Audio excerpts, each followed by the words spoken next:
Alors ce projet, il est né de le fait qu'on devait changer nos chaudières qui est au mazout dans les écoles et puis on a réfléchi à des autres solutions. C'est comme ça que c'est né. En fait, du fait que ces installations étaient en fin de vie et que maintenant avec les lois sur l'énergie, on peut décemment plus recommencer avec le mazout. Donc il faut trouver des énergies alternatives, quoi. Ces énergies alternatives, vous l'avez trouvé dans le chauffage à distance. Plusieurs partenaires se sont mis ensemble pour proposer justement cette alternative. Qui sont-elles ? Alors, les partenaires, c'était donc Arsco, les CITC, donc le service industriel de Terre Sainte, et la Romande Énergie. Donc, on a fait, et la commune de Communier, et de Coppet. Donc, on a fait un projet commun pour justement pouvoir optimaliser en fait ce réseau, quoi, puisque c'est aussi intéressant d'avoir le maximum de consommateurs, et surtout des gros consommateurs comme les écoles. Un projet similaire existe à Morges. Le fait d'avoir le même en peut-être mieux, on nous l'expliquera tout à l'heure ici à Coppet. Qu'est-ce que ça représente pour vous ? Moi, pas grand-chose. Moi, je suis pas tellement pour dire ce qui se fait ailleurs est mieux ou moins bon. Simplement, nous, c'était vraiment une volonté de faire autre chose avec ces chauffages, donc de plus faire au mazout, puis de faire avec des énergies. Donc, on avait, comme j'ai dit dans mon discours, vu des possibilités autres, hein, le bois, la géothermie. Qu'est-ce qui vous a convaincu du coup dans ce chauffage à distance ?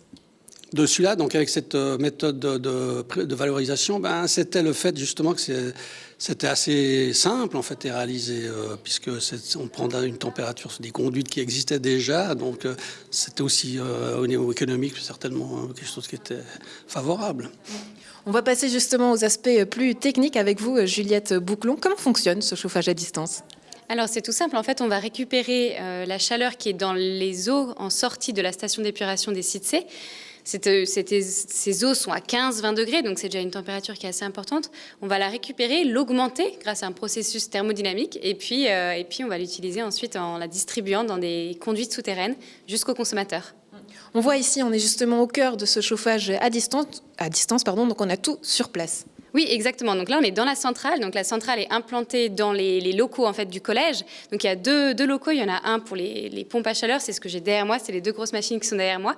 Et puis l'autre local où il y a la chaudière qui permet de faire l'appoint. Et puis où il y a aussi toute la distribution, le départ vraiment du réseau. En termes de kilowatts, qu'est-ce que ça va représenter et quels sont les gains justement qu'on gagne avec ce chauffage à distance ?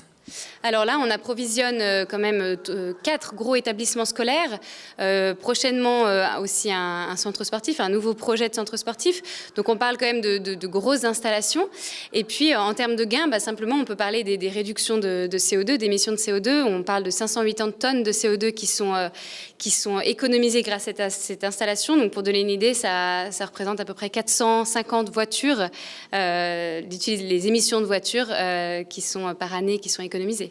Merci beaucoup pour ces précisions. Quant à vous, si vous voulez en savoir plus, n'hésitez pas à y passer ici le 5 pour des journées portes ouvertes.